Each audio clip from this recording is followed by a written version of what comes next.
Hello বন্ধুরা, কেমন আছেন সবাই? আশা করছি ভালো আছেন। আমি আবারও হাজির হয়েছি আপনাদের সামনে আরেকটি নতুন রেসিপি নিয়ে। আজকের রেসিপি হচ্ছে পাকা আমের পুটিং। ম্যাঙ্গো আর মিল্কের পুটিং বানানোর জন্য সবার প্রথমে আমাদের লাগবে আম। এখানে আমি একটি বড় সাইজের আম নিয়ে নিয়েছি।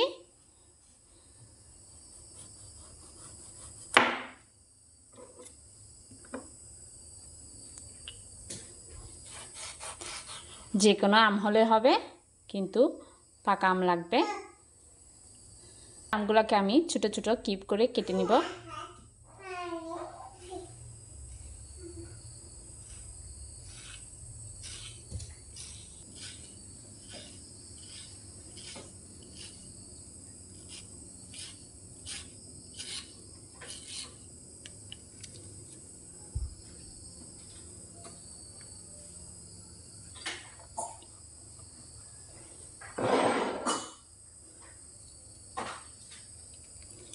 এবার আমগুলোকে আমি একটি বাটির মধ্যে নিয়ে নিচ্ছি।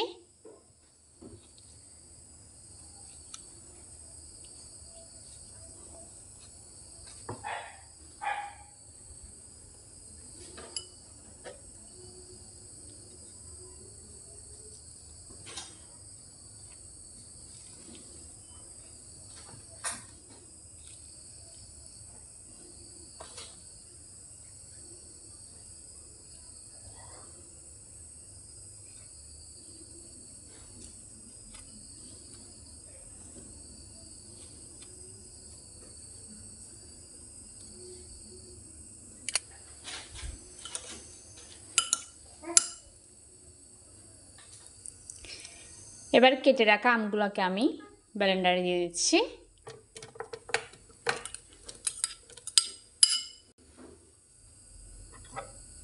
হাফ কাপ পানি দিয়ে দিচ্ছি। আমের পুডিং বানানোর জন্য যে আমটি আমি কুচি করে নিয়েছিলাম সেটি ব্লেন্ডার করা হয়ে গিয়েছে। এখন অনেক সুন্দর একটি আমের পিউরি হয়েছে।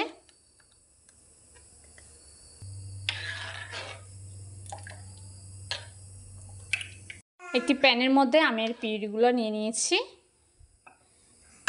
এরপর দিয়ে দিচ্ছি হাফ কাপ চিনি, 1 চা চামচ আগার আগার পাউডার,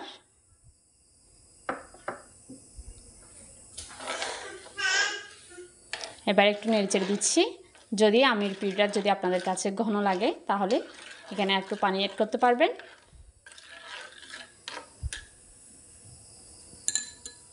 চিনি কিন্তু আপনাদের পছন্দ অনুযায়ী দিবেন। এখানে আমি আগার আগার পাউডার দিয়েছি। আগার আগার পাউডার কিন্তু যে কোনো তরল খাবারকে জমাতে সাহায্য করে। এই আগার আগার পাউডার কিন্তু ঠান্ডা অবস্থায় দিতে হয়, গরম অবস্থায় দেওয়া যাবে না।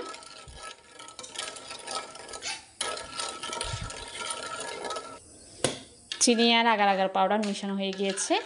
এবার আমি চুলার মধ্যে বসিয়ে দিব। যখন আমের পিউরিটা বলক এসে যাবে, এরপর 2 থেকে 3 মিনিট জাল করলে হয়ে যাবে। এটা কিন্তু বেশি জাল করতে হবে না। বলক আসার পরে কিন্তু এটা অনবরত নাড়াচাড়া করতে হবে। 2 মিনিট জাল করার পরে আমের পিউরিটা হয়ে গিয়েছে। এখন চুলার জালটি বন্ধ করে দিয়েছি। এখন যে পাত্রে আমি আমের জেলোটা বসাবো সেটি রেডি করে নিয়েছি। এখন আমের পিউরিটা আমি ঢেলে দিচ্ছি।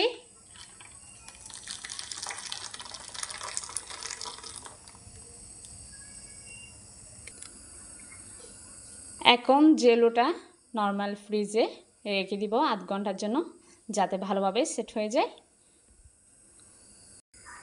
জেলোটা সেট হওয়ার জন্য আমি ফ্রিজে রেখেছিলাম, নর্মাল ফ্রিজে। দেখতে পাচ্ছেন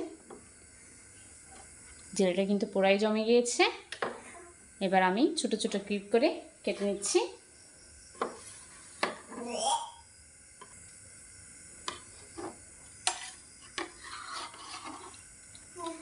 জেলোগুলোকে আমি সুন্দর সেট করে কেটে নিয়েছি, ছোট ছোট কিউব করে কেটেছি। দেখতে পাচ্ছেন।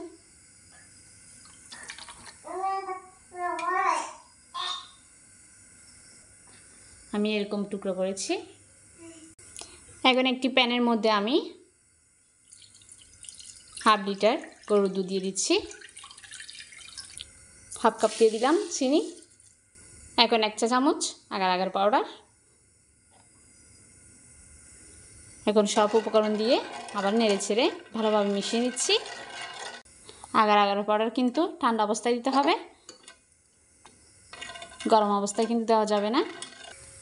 এখন দুধের মিশ্রণটিকে আমি ভালোভাবে জাল দিয়ে 5 মিনিট রান্না করে নিব। নেড়ে ছেড়ে অনবরত নেড়ে ছেড়ে কিন্তু এটা রান্না করে নিতে হবে, ভালোভাবে ফুটিয়ে নিতে হবে।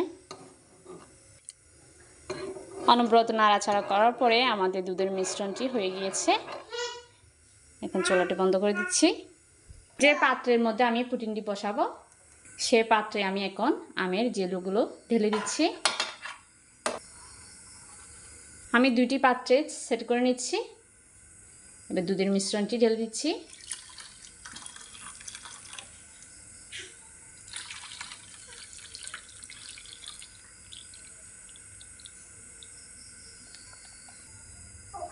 এখন হালকা হাতে একটু নেড়ে চেড়ে দিচ্ছি যাতে জেলগুলো উপরে উঠে যায়।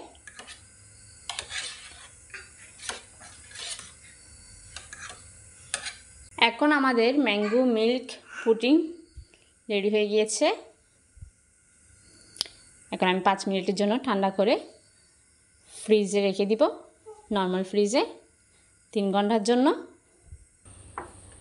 3 ঘন্টা পর আমি পুডিংটাকে নর্মাল ফ্রিজ থেকে বের করে নিয়েছি।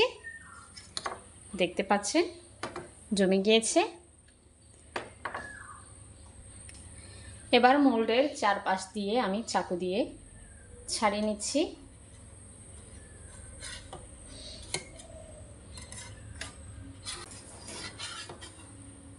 এখন একটি প্লেটে আমি পুডিংটাকে ঢেলে নিচ্ছি।